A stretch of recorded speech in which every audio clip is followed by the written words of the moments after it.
सुबह के 4 बजे एक फोन कॉल और फिर जिंदगी हमेशा के लिए बदल गई। शिवाकांत जी गहरी नींद में सो रहे थे।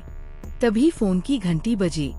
फोन की घंटी सुनकर उनकी पत्नी गंगोत्री भी जाग गई। इतनी रात किसका फोन आया होगा? शिवाकांत जी ने उठकर चश्मा लगाया और फोन देखा। किसी अनजाने नंबर से फोन था। उन्होंने फोन उठाया। दूसरी तरफ से एक भारी भरकम आवाज में किसी ने कहा, आप गीता जी के रिश्तेदार हैं? शिवाकांत जी ने कहा, हाँ जी, मैं उनका भाई बोल रहा हूँ। क्या बात है, आप कौन हैं? दूसरी ओर से वह व्यक्ति बोला, मैं इंस्पेक्टर बोल रहा हूँ सिविल लाइन थाने से। आपकी बहन और जीजा का एक्सीडेंट हो गया है। उनकी कार एक पेड़ से टकरा गई है। एक 10 साल की बच्ची जो अपना नाम अंकिता बता रही है, वो हमारे पास है। आप जल्दी से हॉस्पिटल आ जाइए। ये सुनते ही शिवाकांत जी के हाथ से फोन छूट गया। उन्होंने गंगोत्री को सारी बात बताई। वे दोनों जल्दी से तैयार होकर हॉस्पिटल पहुँचे। वार्ड के बाहर एक बेंच पर एक लेडी कांस्टेबल के साथ अंकिता बैठी रो रही थी। गंगोत्री ने अंकिता को संभाला, साथ ही शिवाकांत वार्ड के अंदर चले गए। वहाँ इंस्पेक्टर और डॉक्टर दोनों खड़े थे। उन्होंने बताया कि उनकी बहन और जीजा अब इस दुनिया में नहीं रहे। ये सुनकर शिवाकांत जी रोने लगे। वो अपनी बहन से बहुत प्यार करते थे। गीता एकलौती बहन थी शिवाकांत की। डॉक्टर ने उन्हें संभाला और कहा, आपको हिम्मत से काम लेना होगा। अंकिता को भी आपको संभालना है। कुछ देर में अपने आप को संभाल कर शिवाकांत ने सभी रिश्तेदारों को फोन करना शुरू किया। इस बीच पुलिस ने दोनों को पोस्टमार्टम के लिए भेज दिया। गीता की ससुराल में कोई नहीं था, इसलिए शिवाकांत जी ने ही दोनों का अंतिम संस्कार किया। अब अंकिता की जिम्मेदारी उनके कंधों पर आ गई थी। अंकिता को वे अपने साथ घर ले आए। अंकिता दिन भर गुमसुम बैठी रहती थी। गंगोत्री उसे संभालती थी, लेकिन वह उस हादसे को भूल नहीं पा रही थी। एक दिन गंगोत्री ने कहा, सुनो जी, क्या हम जीवन भर अंकिता का बोझ उठाते रहेंगे? इसे किसी अनाथालय में भेज देते हैं। ये सुनकर शिवाकांत जी गुस्से में बोले, ये क्या बकवास कर रही हो? वो मेरी सगी भांजी है, मेरी बहन की बेटी है, वो मेरे साथ रहेगी। गंगोत्री बोली, आपकी कमाई से अपना खर्च तो ठीक से चल नहीं रहा है, इसका खर्च कहाँ से उठाएंगे? शिवाकांत जी ने कहा, ये समझ लो यही हमारी बच्ची है। गंगोत्री ने गुस्से में कहा, आपको ये भी समझना होगा कि इसकी पढ़ाई और शादी भी करनी पड़ेगी। कहाँ से होगा ये सब? शिवाकांत जी ने कहा, सब हो जाएगा, ऊपर वाला सब इंतजाम करेगा। तुम बेकार की बातें मत करो। अगर ये तुम्हारी बहन की बेटी होती तो क्या इसे अनाथ आश्रम भेज देती? गंगोत्री चुप रह गई, लेकिन अब वो अंकिता से मन ही मन नफरत करती थी। सुबह शिवाकांत के काम में जाने के बाद अंकिता से पूरे घर का काम करवाती थी। अंकिता को उसके माता पिता ने बहुत लाड़ प्यार से पाला था, लेकिन मामी उसे रोज मारती थी। वो पैसों की तंगी का सारा गुस्सा अंकिता पर निकालती थी।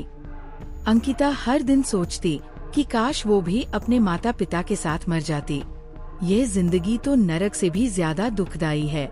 एक दिन शिवाकांत दोपहर को घर आए। दरवाजा खुला था तो वे सीधे अंदर आ गए। उन्होंने देखा कि एक रोटी जल जाने पर गंगोत्री अंकिता को मार रही थी। ये देखकर उनकी आंखों में आंसू आ गए। वे किचन में गए। गंगोत्री उन्हें देखकर डर गई। उसने कहा, मैं खाना बना रही थी, जरा फोन आ गया तो इसे एक रोटी सेकने को कहा। इसने उसे भी जला दिया। अंकिता के सब्र का बांध टूट चुका था।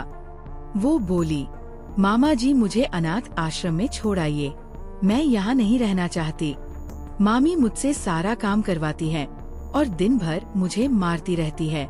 इससे तो अच्छा होता मैं भी मर जाती। गंगोत्री अंदर से डंडा लेकर आई।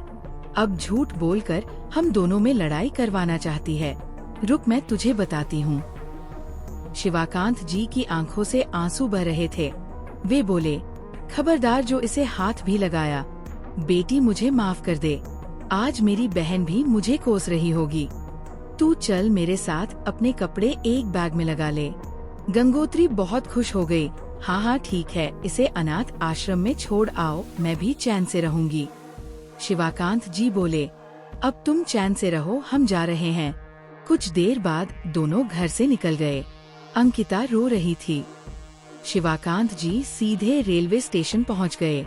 अंकिता बोली, मामा जी क्या अनाथ आश्रम दूसरे शहर में है? शिवाकांत बोले, नहीं बेटी, अब हम किसी अनाथ आश्रम में नहीं जा रहे हैं। मेरे गांव में एक छोटा सा मकान है, हम वही रहेंगे, मैं तेरे साथ रहूंगा।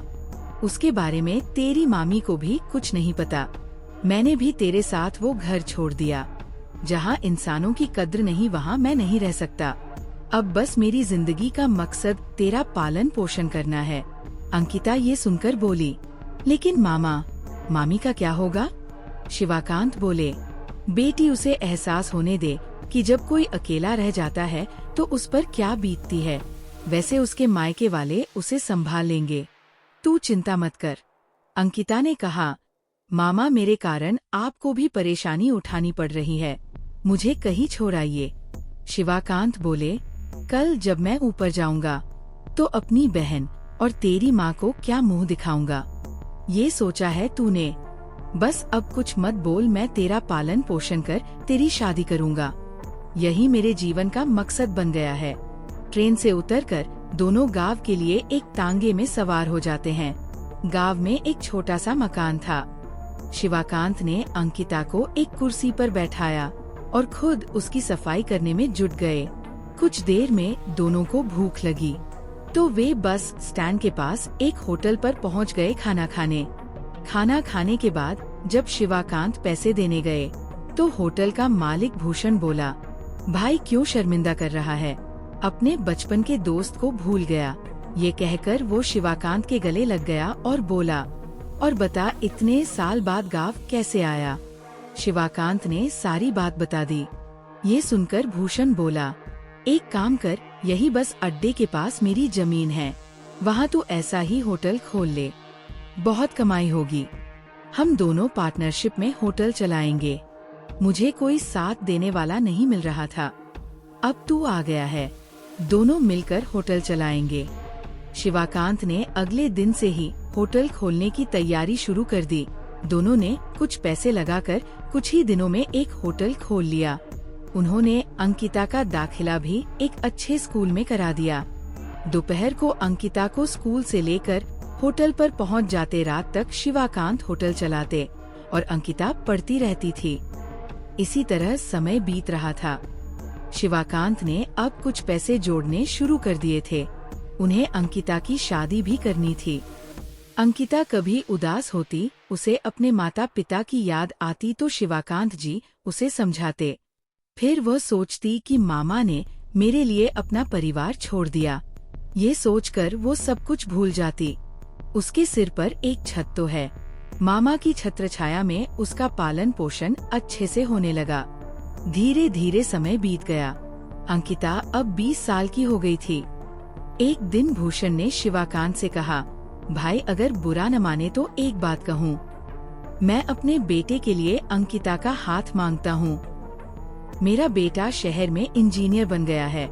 मैं चाहता हूँ कि हम इस दोस्ती को रिश्तेदारी में बदल दें। शिवाकांत बहुत खुश हुए। उन्होंने अंकिता से बात की, लड़के लड़की को मिलवाया। दोनों ने एक दूसरे को पसंद कर लिया। शादी की तैयारी शुरू हो गई। भूषण ने शर्त रखी थी कि वह दहेज नहीं लेगा, इसलिए शिवाकांत जी शादी में अच्छे से दावत और मेहमानों की आवभगत, उनके स्वागत की तैयारी करने लगे। एक दिन वे होटल पर पैसे गिन रहे थे, तभी किसी ने उन्हें पुकारा, कैसे हैं आप? उन्होंने पलटकर देखा तो सामने गंगोत्री खड़ी थी। बहुत कमजोर थी। सफेद बाल उसके काले बालों के बीच में से झांक रहे थे। चेहरा मुरझाया हुआ था। एक पुरानी सी धोती पहने वो एक सूटकेस लिए उनके सामने खड़ी थी। उसकी आंखों में आंसू थे।